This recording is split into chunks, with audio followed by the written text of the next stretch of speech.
Yeah, good news and bad news here on the Steve Dangle Show. The bad news is, ladies and gentlemen, we were not able to get a hold of Nazem Kadri to talk to him about last year's draft experience.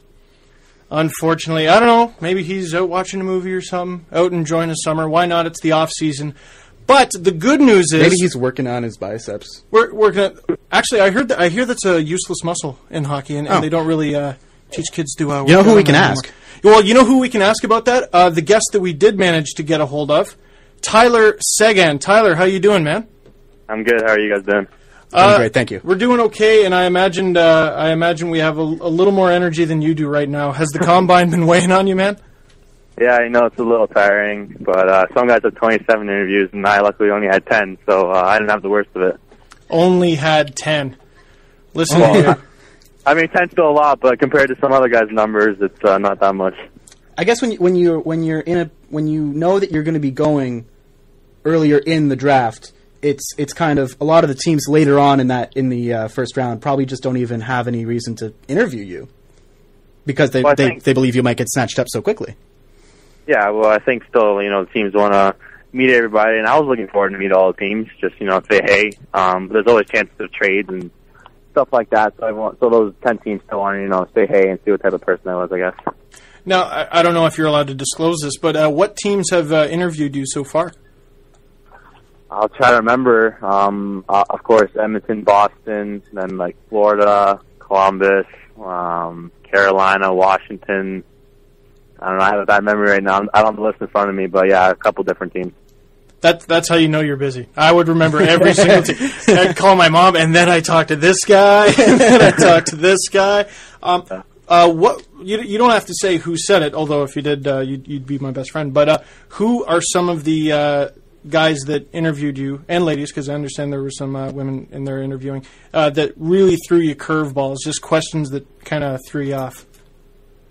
Most teams are pretty easygoing. They're pretty much just, regular casual interviews. Then, of course, the teams like Edmonton, Boston, they definitely threw some harder questions there. I don't know if the questions were really hard. It was more just the pace that they were coming. One of the more trickier questions that someone asked me, they said, there's two guys with the same amount of talent, similar amount of talent, but why does one get more attention than the other? And I just sit there and took 30 seconds just to kind of figure it out, and then I realized it's because the other person probably has a better personality. That's actually, I was about to say, what did you say? But then there goes your answer. Now, I think, did you say the Islanders were one of the teams that interviewed you? Yeah, they were. Now, I spoke to a couple prospects. I won't mention them, just so they can, not be embarrassed or anything. But those guys were throwing some players off. Yeah, they were. Yeah, they were. Yeah, they're the team that kind of wanted to, break you down or try to, and just see like when you would break, and they try to throw like criticism at you and say you weren't very good in these situations, but you try to just stay there and be confident in yourself, and that's what I did. They weren't too harsh to me though. Well, maybe something that's a little more fun than being interrogated by GMs and scouts alike. Whether you make the show next year or not, you're going to be in a video game because NHL 11 announced just this past week that all 60 CHL teams are going to be in NHL 11. How stoked are you for that? Oh, I'm very excited. I think I'm a little bit better at Call of Duty right now, but if I play myself in that NHL game, I think I'll get much better at NHL for sure. If you had to give yourself a rating, what would it be? I didn't even know there were ratings. Hopefully above like a 6 or 7. I don't know. Well, I would hope so, because it normally starts at 50 and goes up to 99. But yeah. Oh, there you go. There you go. Okay. When I spoke to Calvin DeHaan last year, he said he was really into Call of Duty. Could you take him? Have you played him before? Ooh, I don't know. I'll have to find out his live account name, and maybe I'll take him one-on-one. We'll see. I think we should throw down the gauntlet. Calvin DeHaan, that's a challenge. That's exactly. A challenge, son.